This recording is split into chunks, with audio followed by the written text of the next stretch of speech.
Hello, कौन? जी मैं ज़हीन नसीब। मैं कौन? जी मैं वो हूँ जो आपके आसपास रहता हूँ। क्या बकवास कर रहे हो? किससे बात करनी है और मुझे कॉल क्यों की है? बड़ी काट थी आपकी तकरीर, मैं सही से आपको अप्रिशिएट तो नहीं कर सका, इसलिए सोचा आपको कॉल कर लूं।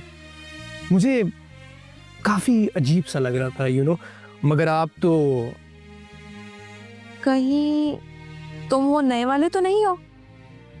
बिल्कुल ठीक पहचाना। आखिरकार आप मुझ तक पहुंच ही गई। इसे कहते हैं लगन। मैं वही हूँ, उछल कूद करने वाला बंदर। ओह, तुम्हें मेरा नंबर कहाँ से मिला है? मुझे लगता है कि आप मेरे बारे में काफ़ी ज़्यादा कंफ्यूज्ड हैं। कभी तुम, कभी आप, कुछ फैसला नहीं कर पा रहे हैं। और रही नंबर की बात, तो जो लोग आसपास होते हैं उन्हें ढूंढना कौन सा मुश्किल है, ये तो फिर भी एक नंबर है।